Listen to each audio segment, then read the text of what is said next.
Hello guys, welcome back. Now today I want to talk about the Evander Kane trade, him getting shipped off to San Jose from Buffalo. So Evander Kane getting sent to San Jose from Buffalo.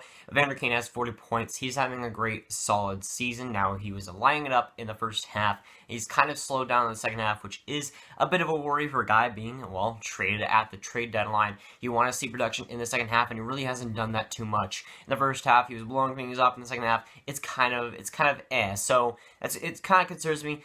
Seeing that he's just dealt at the deadline and his second half not being that great. Again, I don't know why the San Jose Sharks are looking at that and wanting to give as much as they did, but apparently they did. Now, going back to Buffalo, you got a 2019 conditional first, you got a 2020 4th-round pick, and Dan O'Regan, the 2012 138th overall pick. I think it was 5th round. He is in the Barracuda AHL team, 31 games played with 25 points, so he's not going to be that great. He's not young right now, but he still is he's not really up there in age. He still has time to grow, but he's kind of getting up there in age. He's not really a prospect too more, and he's going to have to contribute in the next couple of years to sustain himself as an AHL player. I don't really think he'll get to that, but he might get somewhere. That'll be something to see. That'll be something interesting to see how he develops back in the trade, and if he gets a spot in Buffalo, because Buffalo is looking weak at the depth, so he might be called up. But I don't know if he'll contribute too much to the team. I don't know if he'll contribute too much to the trade looking back on it. Now that 29 conditional first, it's a year later.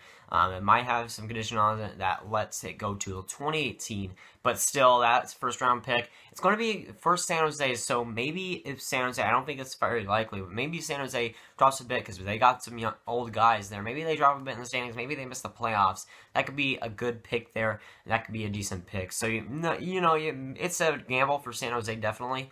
For a guy who has really not produced in the second half quite like the first half, giving up a first round pick, no matter the conditions, no matter the year, a first round pick, a 4th round pick, and a guy who might be an NHL player, I think it is a bit tough to let go of that. I mean, I think it's overpaying just a bit. But for Evander Kane, he probably will get a lot better chance in San Jose. He probably will play a lot better in San Jose. So you can look at it that way. But giving up a lot of these assets that you can use for the future, where the San Jose Sharks are looking kind of bleak for the future, you could use that first round pick, draft a good player. But going back to Buffalo is that first round pick, so it's kind of a gamble there and a really stressful one for them. But of course, it's looking like they're going to make the playoffs just barely in that Pacific Division, and they're looking decent. So putting Evander Kane on there is going to be boosting that offense. It hasn't looked too great this past week, and that will definitely help their offense. It'll definitely help their playoff experience. Now, Kane doesn't have that much playoff experience. I mean, being on Winnipeg and being on Buffalo, he doesn't have that much experience. So he's going to be, I wouldn't say a first-timer, but he's going to be not that great. He's not going to have the experience that other players on that team will, like Joe Thornton and other guys. So he's not going to bring that playoff experience. He probably won't bring that poise, but he'll still produce. He just won't be that experienced guy.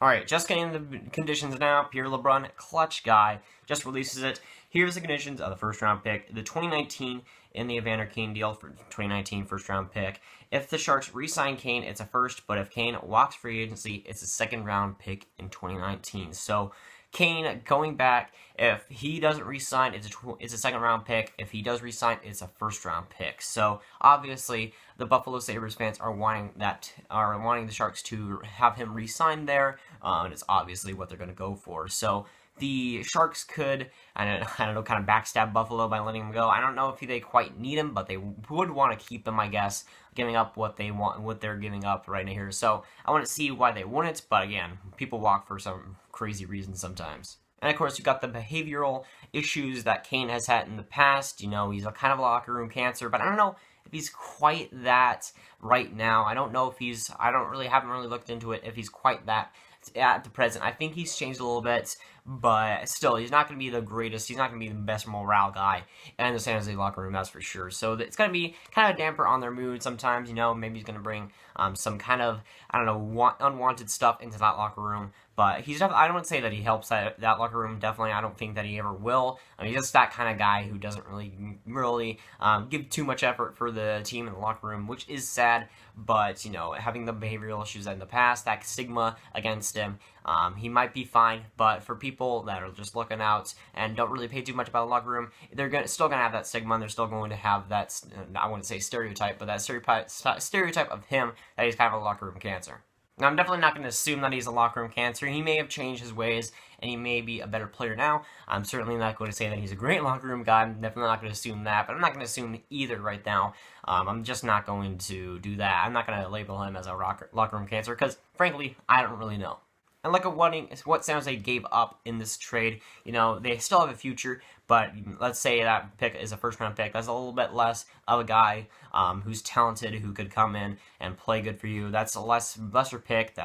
Could become a second-round pick. I think it's at the least a second-round pick, so that's good for them. But still, having that first-round pick kind of taken away from you, it is going to be a little bit of a damper for San Jose. We'll see if they can recoup and keep going, but that first round will definitely hurt them, not having that. And of course, a lot of this depends on how far San Jose goes in the playoffs, and of course, if they make the playoffs. That's a big thing there.